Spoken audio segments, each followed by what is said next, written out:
Hi guys, welcome back to my channel. Welcome back new another video. আজকে আমি তোমাদের সাথে শেয়ার করছি একটা মেকআপ লুক যেটা কিনা তোমরা সবসময় যে কোনো জায়গায় করে যেতে পারবে আর খুব ইজিভাবেও করা যায়। ফার্স্টেই আমি ইউজ করে নিচ্ছি হলো পন্ডস জেল ময়শ্চারাইজার, আর মুখটা অবশ্যই ফেস ওয়াশ করে তারপর সব কিছু স্কিন কেয়ারের প্রোডাক্টগুলো ইউজ করতে হবে। আমি ময়শ্চারাইজারটা ভালো করে কিন্তু ব্লেন্ড করে ইউজ করে নিচ্ছি। আমার মুখে যেহেতু দেখতেই পাচ্ছ অ্যাকনি প্রবলেম আর অ্যাকনির ডার্ক স্পট আছে, তাই জন্য সবসময় জেল ওয়াইজ ময়শ্চারাইজারগুলোই ইউজ করি। তারপর আমার আইব্রোটাকে সুন্দর করে ড্র করে নিয়েছি। ড্র করার জন্য আমি একটা আইব্রো কিট ইউজ করেছি। সেই আইব্রো কিটের মধ্যে থেকে ব্রাউন রঙের শেডটা দিয়ে আমার আইব্রোটা ড্র করে নিচ্ছি।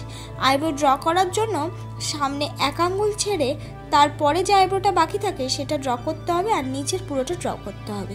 ড্র হয়ে যাওয়ার পর আমি স্কুলি ব্রাশ দিয়ে ভালো করে কিন্তু কম করে নিলাম। স্কুলি ব্রাশ দিয়ে কম করাটাও খুব ইম্পর্টেন্ট, তাহলে আমরা যে ড্র করেছি সেটা খুব সুন্দরভাবে কিন্তু ব্লেন্ড হয়ে যায়। তারপর আমি ইউজ করলাম প্রাইমার। আমি ব্লু হেভেনের প্রাইমার ইউজ করছি। এটা খুবই ভালো প্রাইমার, তোমরা একটা কিনে নিলে অনেক দিন চলে যাবে। যেহেতু আমরা ডেলি মেকআপ করি তাতেও অনেক দিন যায়, তোমরা যেহেতু অকেশন ওয়াইজ মেকআপ করবে তাই অনেক দিনই চলে যাবে। প্রাইমার ইউজ করার পর আমি ইউজ করলাম হলো এলিটিনের ফাউন্ডেশন। এটা একটা খুব ভালো ফাউন্ডেশন আর খুব কম বাজেটের মধ্যেই পাওয়া যায়। 150 থেকে 160 রুপিসের আন্ডারে এই এলিটিনের ফাউন্ডেশনগুলো তোমরা পেয়ে যাবে। তোমরা চাইলে এখানে নিজেদের পছন্দ মতো যে কোনো দামি ফাউন্ডেশন বা নর্মাল বেবি ক্রিম বা সিসি ক্রিমগুলোও কিন্তু ইউজ করতে পারবে।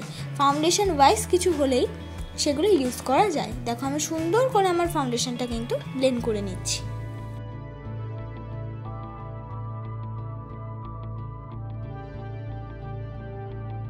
মতন ব্লেন্ড হয়ে যাওয়ার পর আমি ইউজ করছি হলো সুইস বিউটির কনসিলার। এটা মাই ফেভারিট একটা কনসিলার, আর এর থেকেও একটা ভালো কনসিলার হলো মেবলিনের কনসিলার। তো তোমরা যদি তোমাদের কাছে সুইস বিউটির কনসিলার না থাকে, যদি একটা ফাউন্ডেশনই থাকে, তাহলে সেই ফাউন্ডেশনটাকেই ভালো করে ব্লেন্ড করে নেওয়ার পর তারপর সেই ফাউন্ডেশনটাই কনসিলারের মতন ইউজ করতে পারো। যেখানে যেখানে কনসিলার ইউজ করে ঠিক সেখানে সেখানে সেই ফাউন্ডেশনটা অল্প পরিমাণ দিয়ে আবার রিপিট ব্লেন্ড করে নিলেই ঠিক কনসিলারের মতন হয়ে যাবে। দেখো এই সুইস বিউটির কনসিলারটা ব্লেন্ড করার সঙ্গে সঙ্গে কিন্তু অনেক ডার্ক স্পট হাইট হয়ে যায়।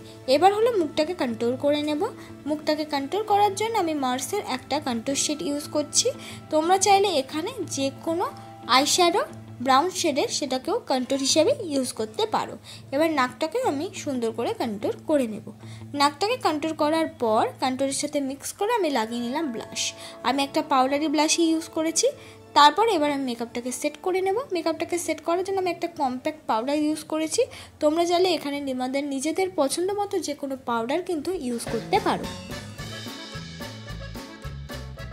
এবার আমি করে নিচ্ছি হলো আই মেকআপ। আই মেকআপটা করার জন্য আমি একটা অরেঞ্জ রঙের শেড চোখের কোনা বরাবর ইউজ করে নিচ্ছি। আগে সবসময় চোখের কোনা দিক দিয়ে ইউজ করব, তারপর ব্লেন্ড করতে করতে সামনের দিকে নিয়ে আসবো। তারপর সামনের দিক দিয়ে আমি ইউজ করেছি একটা গোল্ডেন শিমারি কালার। খুবই একটা সিম্পল আই মেকআপ। এগুলো যে কোনো দুটো কালারের কম্বিনেশানে এই ধরনের আই মেকআপগুলো তোমাদের শাড়ির সাথে ম্যাচ করে নিতে পারো। চোখের নিচে কিন্তু আমি লাগিয়ে নিলাম সেই অরেঞ্জ রঙের আইশ্যাডোটা। সুন্দর করে কিন্তু এবার ব্লেন্ড করে নিচ্ছি। ব্লেন্ড হয়ে যাওয়ার পর এবার আমি ইউজ করছি ব্লু হেভেনের আইলাইনার। এটা অনেকটা ভালো আইলাইনার, অনেকটা বেশি কোয়ান্টিটিতে থাকে, এখন একটু দাম বেড়েছে। তোমরা চাইলে কিন্তু আমি ল্যাকমি আইলাইনার ইউজ করেছি, তোমরা চাইলে কিন্তু ব্লু হেভেনের আইলাইনার ইউজ করতে পারো।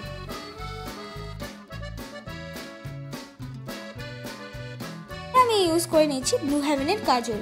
এই ব্লু হেভেনের কাজলটার দাম 80 রুপিস নিয়েছে, কিন্তু 10 টাকার থেকে 80 রুপিসের কাজলটা অনেক ভালো, অনেক দিন চলে যায় আর অনেক পরিমাণে থাকে। তোমরা কিন্তু কিনে নিতে পারো, আর খুব ভালো পিগমেন্টেড। ব্লু হেভেনের কাজলগুলো না খুব ভালো কালো হয়। আমি সুন্দর করে ব্লেন্ড করে নিলাম কাজলটা। এবার হলো কাজলটা ব্লেন্ড করে নিলেই লিপস্টিক পরলেই আমার এটা হলো ফাইনাল লুক। তোমাদের যদি আজকের এই মেকআপটা ভালো লেগে থাকে অবশ্যই like, comment, share and subscribe করতে কিন্তু ভুলো না।